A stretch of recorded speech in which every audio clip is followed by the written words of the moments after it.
is not to blame. The morning sun is climbing in the sky. I see him smiling through the tears. I wonder how can men like this survive? But he's been here for years. Seasons change. Barren fields will bloom again. Seasons change. Gentle rains will fall. Seasons change. Better days will come, and then you will find the blessing is worth the pain. So just believe and let the seasons change. Life is extremely fragile, so it should come as no surprise. Every day, hundreds of farm and ranch families like yours face the beginning of the day knowing a family member has experienced a permanent disability caused by an injury or illness. The difference is that today, it's your family. No matter how much you'd like things to be different or to return to their former way, it might not be possible. So now, as life carries on, you find yourself in a new role. You may not have called yourself this, but you may now be a primary caregiver for a family member with a disability. This means assuming new responsibilities, like helping your spouse with daily care or health needs, and doing more farm chores, making machinery repairs, paying bills, preparing meals, transporting children. You may be asking yourself, how will I handle this? What am I supposed to do now? Well, as you wonder whether life will ever be normal again, this video will provide ideas, resources, and suggestions that will assist you, the caregiver. Hope is offered by others who have traveled through similar storms before you. Others have overcome barriers with the support of family, friends, neighbors, agencies, resources, and their faith. Thousands of farmers and ranchers overcome barriers after a disabling injury or illness and continue to work and live productive lives. This video contains real stories and practical suggestions to help you face and actually begin to enjoy your days as a caregiver. More than 49 million Americans have some type of disability. Many require some kind of assistance or care from a family member or friend. As your family begins this new journey, we urge you to consider that you are not alone and better days will come. So just believe and let the seasons change. Just believe and let the seasons change.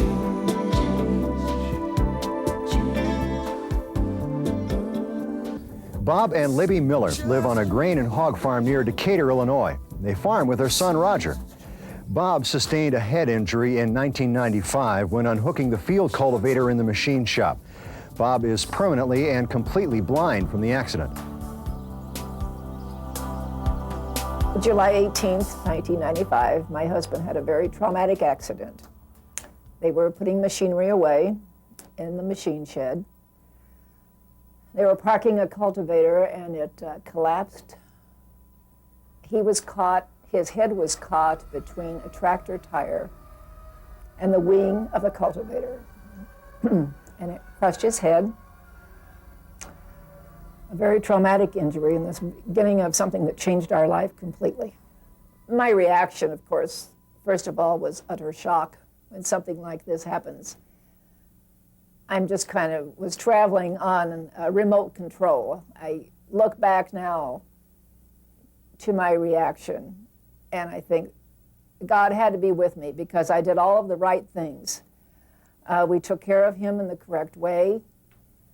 As soon as help arrived, I did call 911, by the way. As soon as help arrived, I grabbed his wallet with the cards in it. I did whatever I was supposed to do and met him at the hospital. I stressed to the people in rehab that nobody had ever warned me what the reaction was going to be to having a disabled mate. I was really overwhelmed, and I can't tell you how distressful a situation it was when I first found out that people were ignoring him. They would speak to me, but they would ignore him. And I wanted to yell at them. He's not dumb. His brain is great. Just because he can't see doesn't mean that he is not a whole person. When I found out that this was on caregiving, it took me a little while to think of myself as a caregiver. And I'm sure that I'm giving care, but I'm doing it as a partner, as a wife, and as a friend. And I don't really think of it as giving care. I just think of it as living together and caring for him.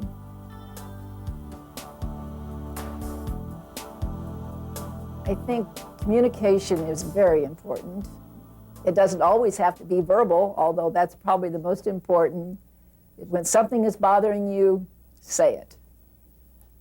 And there's been a lot of moments when there's a lot of distress, depression, that you have to cry and you have to talk about it. And the hugs certainly help too. Love is probably the best communication. The commitment to marriage has been strengthened enormously because before the accident, we were both so busy just trying to keep the farm going that having all this togetherness that we have now has been a wonderful asset that I never would have thought of before. There is such a stress on the marriage commitment that most people can't go through this without their marriage breaking up. It either happens that way with the marriage breaking up, or you find your love for each other strengthened. And thank God for us, it has made it twice as good. It would be kind of sad if you didn't have laughter to go along with the tears. There's going to be problems, perhaps if they drop something. There's no sense in crying about it, you might as well laugh about it. And we've had a lot of laughs over a lot of spills. If you'll close your eyes and pretend you can't see, try to eat a meal with a fork. It's really very difficult to do. If it's an institution or an organized group, I'm there probably from day one asking for help because I'm not shy about asking people if I need them. But asking friends for help when you need them is very difficult for me. I have done it in moments when I really had no choice but to ask for help, but it isn't easy.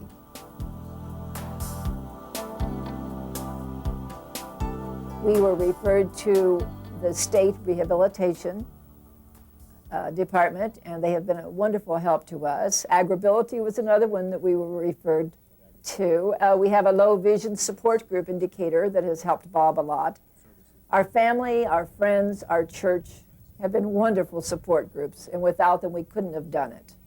I've tried to act in a positive way instead of a negative way simply because it's my personality. I'm a positive thinking person.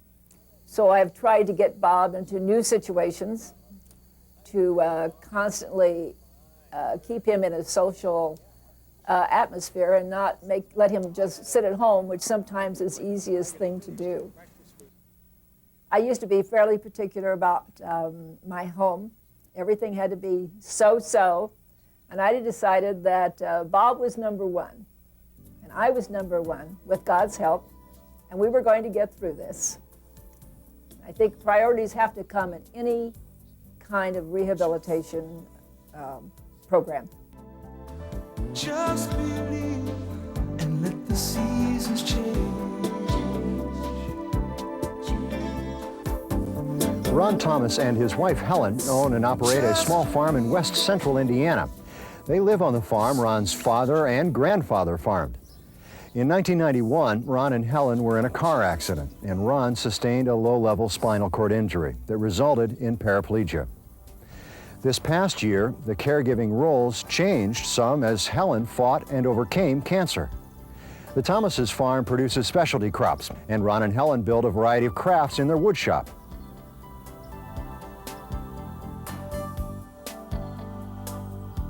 Our accident happened 1991 October. We had gone to the American Gorge Show over in Ohio, and we got just about back home, and I was driving. We had an accident which left Ron paralyzed from the waist down. At first I was stunned. It was like disbelief. You couldn't believe this had been happening to us. You know, you think you should be home doing the things you always do, but all of a sudden you're here in this hospital with doctors and nurses. Stunned, I suppose, would be the word I'd describe it as. Your whole life is completely changed. To think you're going to find some good out of something bad, that's being positive. It keeps you from looking off on something negative that nothing any good would come from. So you think, you know, this can work for our good. Maybe things will be better. The hardest part after we came home,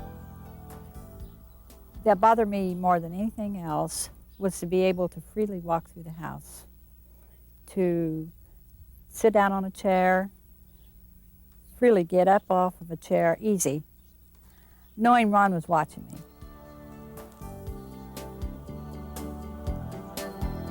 I can remember a time when Ron would do something and I'd just keep quiet. I'd let it boil up inside of me.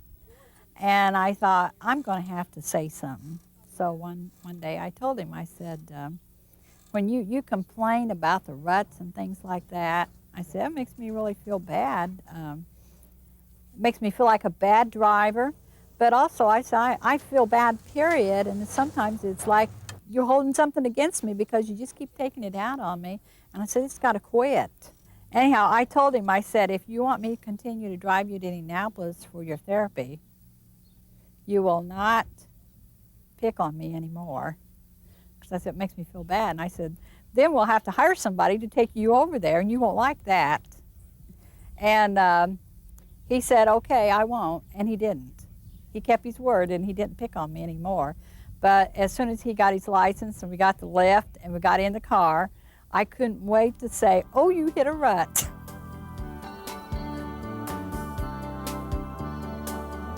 I made a commitment. I'm going to stick to it. He needs me now more than he's ever needed me in my life, and that's just part of it. That's part of caring.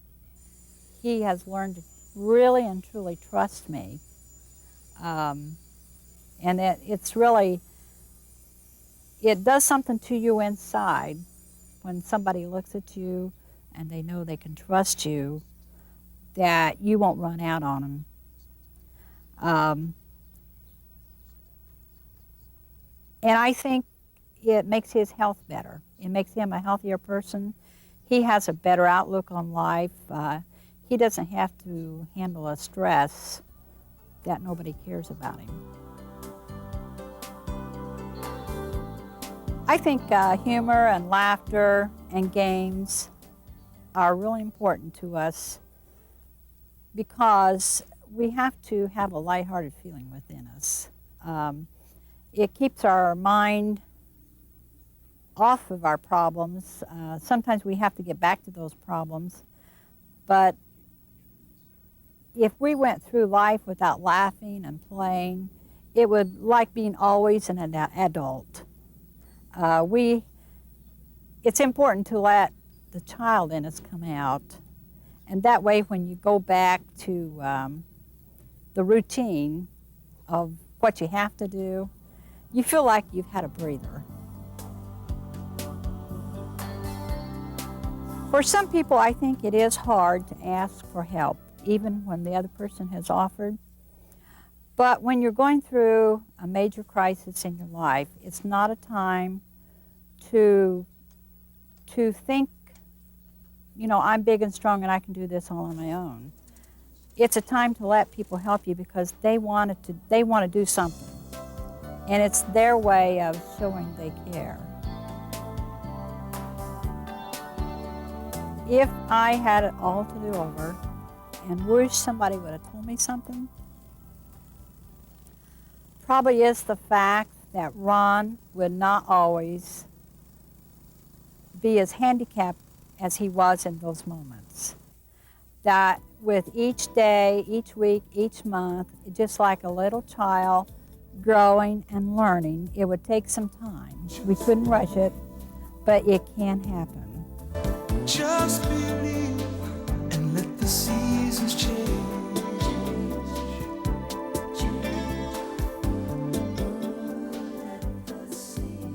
Ed and Debbie Bell operate a farm near Hagerstown, Indiana. The Bell's farm consists of several crops and livestock enterprises and a farm market. Ed sustained a T1 spinal cord injury at the age of 21 when a man broke into their home and shot Ed.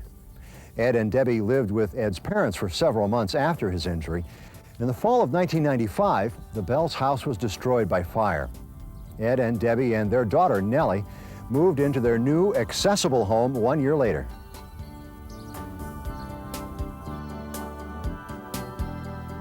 It was a Sunday afternoon, and Ed and I were dating, and had a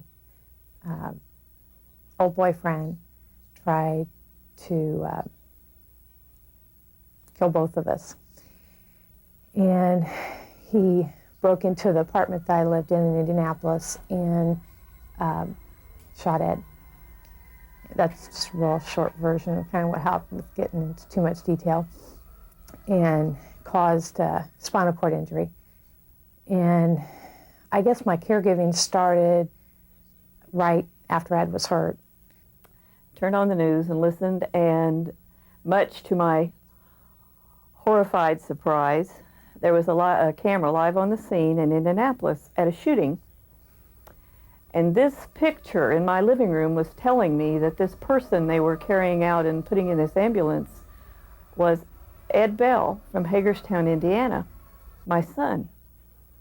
And my ears were hearing this, and my mind was rejecting it. And I'm saying, no, this is another Ed Bell from another Hagerstown, Indiana. That was the hardest, watching him struggle. And at times, it almost seemed cruel on my part by just walking away. And I remember walking away to make him have to do something that I knew that was for his best interest. And I would go in the other room and I'd cry. And a lot of times he wouldn't even know that. I'd cry because I wanted to do it for him, but that wasn't going to help him.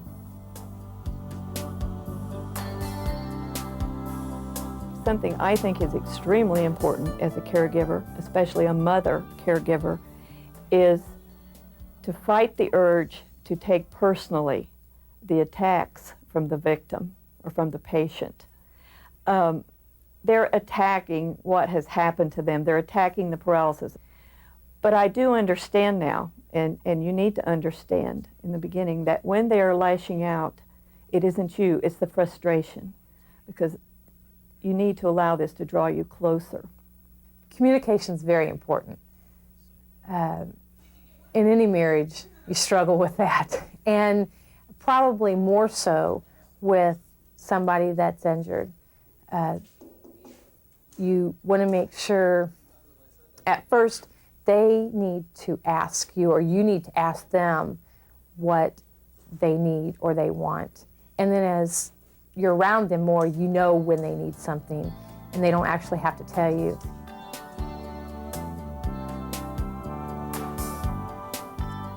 Before I told Ed yes, I went to my pastor and I counseled with him for a while, because I did not want to marry him out of guilt. I wanted to make sure that I was marrying him out of love, and that when I said yes, that was going to be until I died.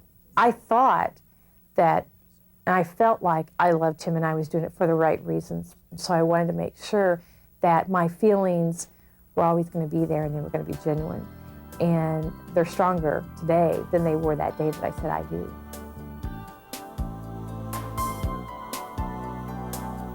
The day Ed married me, he promised me that I'd never be bored, and he'd always tell me his jokes whether they were good or bad. He's always kept that promise.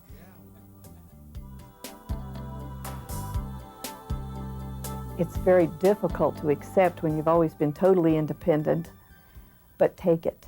Take the help, because if you don't, you're robbing that person of a blessing. They're frustrated too. They want to do something for you and they don't know what to do, so let them help.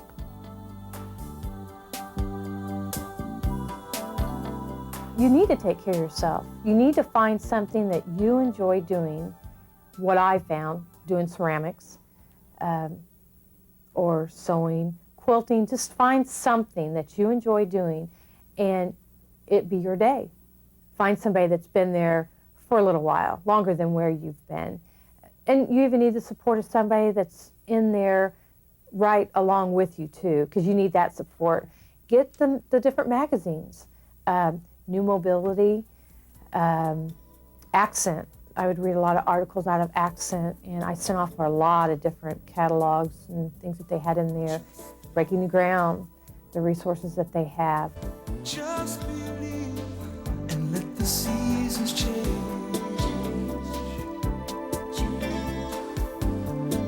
Kimberly and David Zimmerman farm 550 acres in Cortland, Minnesota, with their 2 brothers and father. They also have more than 70 dairy cows and 50 sows. David and Kimberly have 2 daughters, Brittany and Jessica. On June 24th, 1986, a car turned into David while he was driving his motorcycle, and the accident resulted in a spinal cord injury. In addition to farming, David and Kimberly both work in town and are foster parents for 4 developmentally disabled adults. David owns a service dog, Belle, that helps around the farm. When I first heard about Dave's accident, I was working full-time at a residential setting in New Ulm. I was working the afternoon shift, and I had received a phone call from the rescue department, I think it was, from Nicollet County. And they said that he had been in a motorcycle accident and was being transferred to St. Peter Hospital. After his accident, too, I picked up a lot of the chores outside. And so, you know, I had the kids and I had Dave that I was still taking care of and doing a lot of personal needs and stuff with him. And then I had to go over to the other farm and do all the chores over there.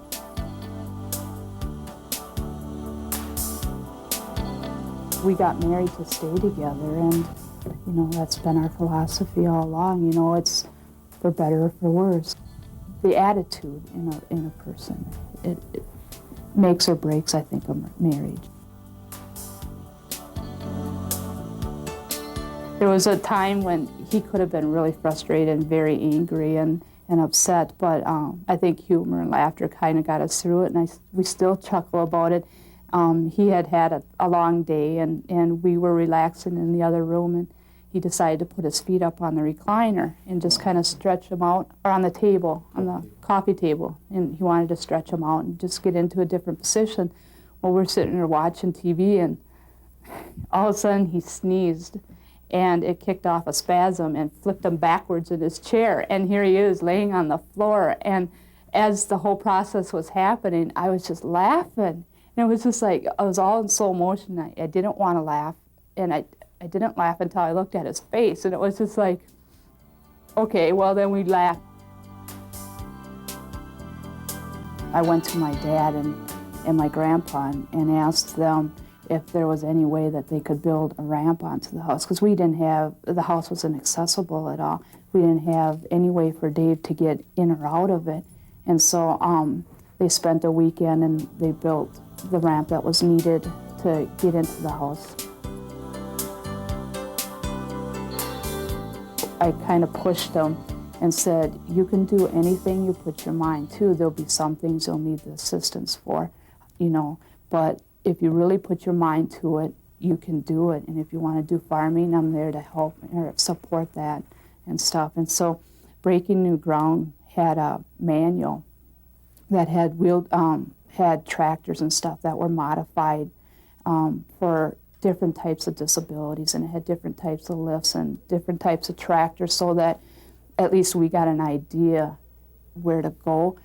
I think at that was kind of the turning point, and I went back to work, and then Dave was able to go back to work part-time and stuff. So, you know, once all that turned around, you know, it seemed like the future was a little brighter. Just believe and let the seasons change.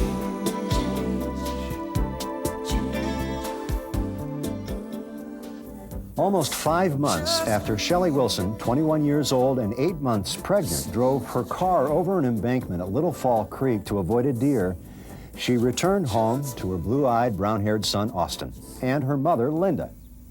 Shelley sustained a high-level spinal cord injury. The Wilsons live in the rural community of Williamsport, Indiana. Linda is a full-time mother, grandmother, caregiver, and works outside of the home as well.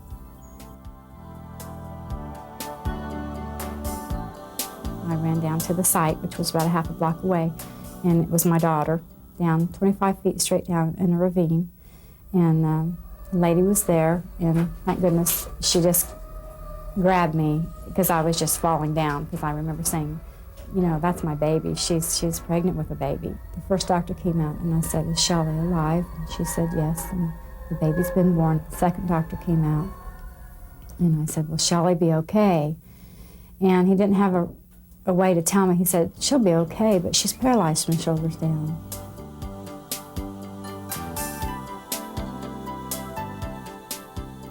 I remember the first day I went there, and her wheelchair was out in the hallway with her name on the back, and I cried. I mean, I really cried, and the nurse looked at me like I was so strange. And I thought, you know, this is reality here. This is where you come when you're not going to walk. And it was just totally so hard. I have learned so much to not hold in, because I did that for a long time. And I told her, I said, you know, Shelley, I said, I don't mind doing this for you at all. I said, I want you to know that this is one of the most rewarding, important things in my life to do this. But I do need some help. And I am telling you, right now, I am just exhausted. I know that you're injured and you can't do much, but your mind is just as alert as it has ever been, and I need your help.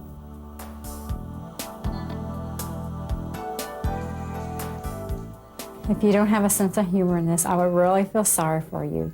My daughter and I, we had a lot of laughs.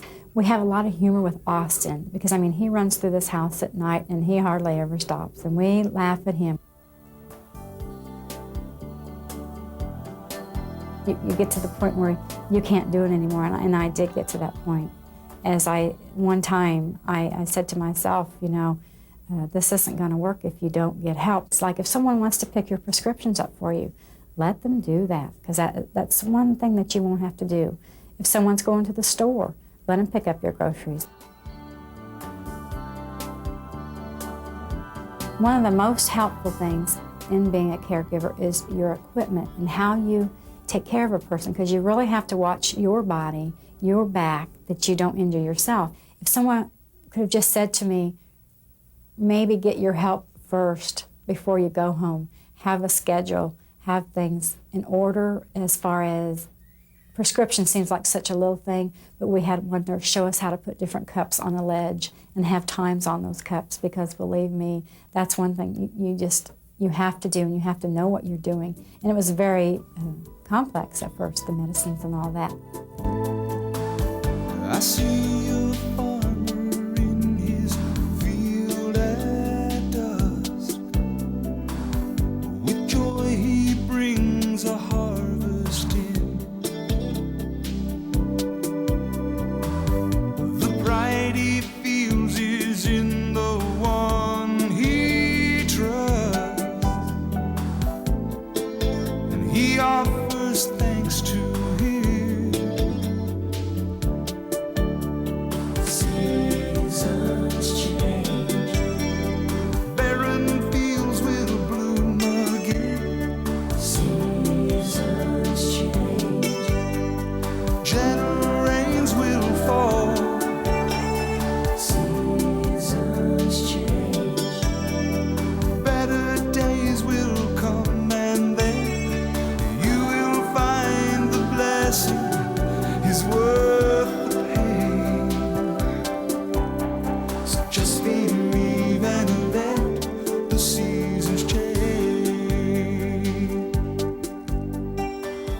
Dr. James Sherman established Pathway Books in 1979 and has devoted full time to his writing, speaking, and publishing. His wife Merlene brings her 20 years experience working with caregivers and internationally known programs in workplace wellness. The two have combined their talents to write a 12-book series on caregiving, the Caregiving Survival Series. They speak around the country on the importance of humor, attitudes, and creativity in caregiving. Today, they will share with you a few ideas they've found helpful, and we hope you will too. Caregivers need the 3 R's of caregiving. They need respite, they need recognition, and they need resources. The respite, they need to be able to get away, to have some rest themselves. The recognition, they need to value themselves. And then they need resources. And the resources are not only financial, they can be using equipment that's available that's going to make their life easier. Some of the relationships between the children in the family, they now have to take a more dominant role, particularly when you're dealing with a farm or ranch family. The kids have to go out and bring in the crops, so to speak. They have to take the roles.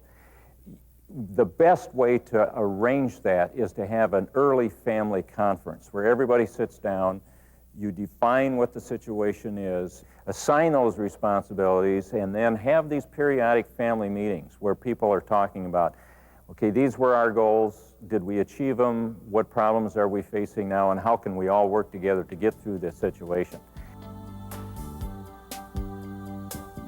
And a sense of humor and the ability to laugh at even some of the toughest situations we have found makes life a lot easier. It helps maintain their physical and mental well-being.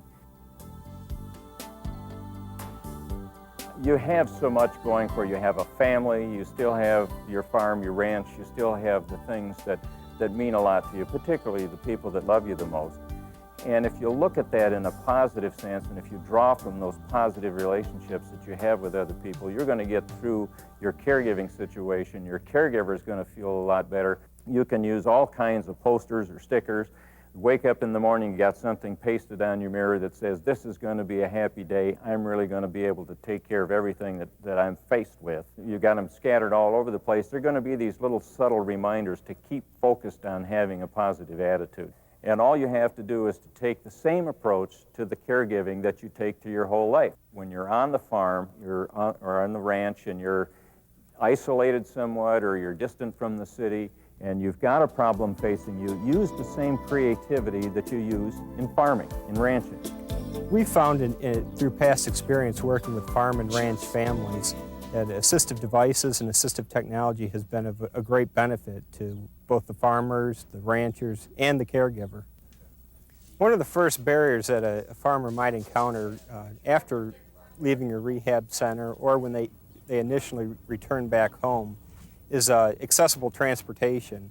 And through our experience, we found that there's several ways of accessing the transportation. One way is expensive lifts that may be necessary, but also there's other methods using, for example, transfer boards. And on the market now, there's several different transfer boards. There's more of the traditional boards or boards that add a little bit more assistance that would have beads in them or even a sliding plate that assists in the transfer. One of the first places we look at making accessible would be the kitchen area. It's the most widely used by all members of the family. Some assistive devices that can be used in the kitchen area would include things like non-slip mats to make different operations a little bit easier. Plate guards is another idea. Even built-up utensils for easier handling during eating. There's also special devices that are available for food preparation. A few other modifications that we've commonly encountered would be, for example, reachers to retrieve items from higher cabinets, or you could even move appliances to lower counters. Finally, using wood blocks under tables rather than purchasing adjustable tables will allow someone in a wheelchair to get under the table.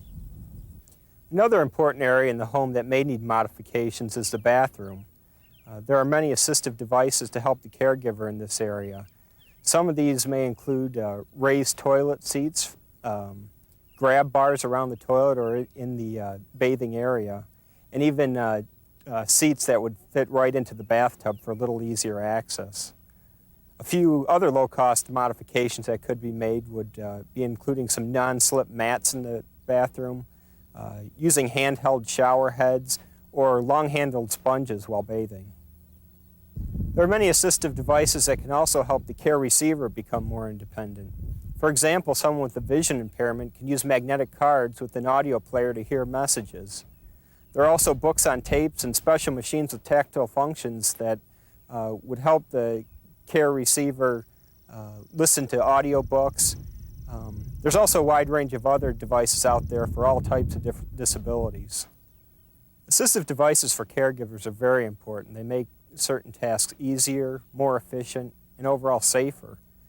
I've only talked about a few different assistive technologies that are available for certain disabilities, but there's really a wide range for all types of different disabilities. Really what a person should do is go to a local rehab center or look through different assistive technology catalogs, see what different technology there is available to them. Even national agencies or organizations such as the Agribility Project or the Easter Seal Society would be a good place to start in identifying some of these different items.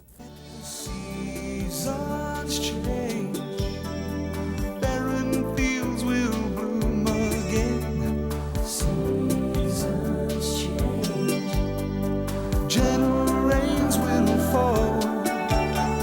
Seasons change, better days will come, and then you will find the blessing is worth the pain. So just believe and let the seasons change.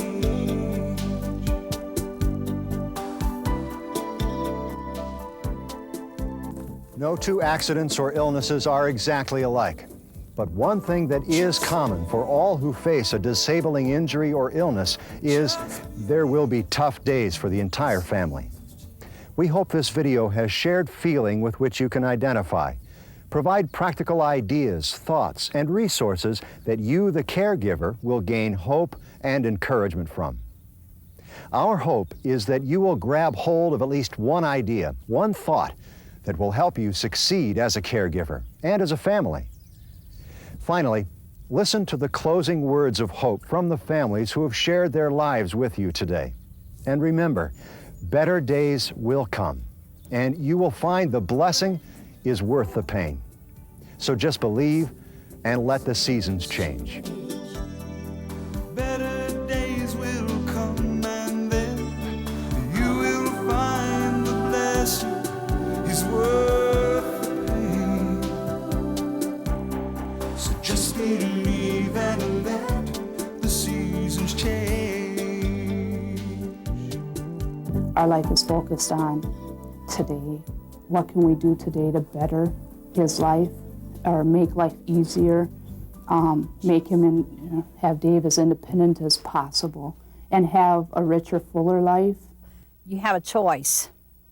You can go through something and not make anything happen. You can choose not to do as your doctors tell you. You can choose not to do as your friends and people expect you to do. Or you can do like us, make changes. Don't worry about what other people think. Do the best you know how, but you're not in this alone. I've finally decided that I would feel much better if I would keep on somewhat of a routine, getting plenty of exercise and eating regularly. And I think that you have to keep this up as a caregiver once you are home as well. The caregiver has to also give care to themselves as well as the person they're caring for. Don't give up. It's hard at first and it gets better. I would urge you to seek friends who you trust that will support you. But even more important than that, you need to remain close and communicate with each other. And I remember the second week after his spinal cord injury, he and I were in the room together. And he said, "Dad, look at my left thumb." And he moved his left thumb. And then he said, "I'm not through farming yet." Take one day at a time. Make it the very best day that you could possibly make. Keep your faith. And keep the person you love at the top of your list. So just believe and let the seasons change.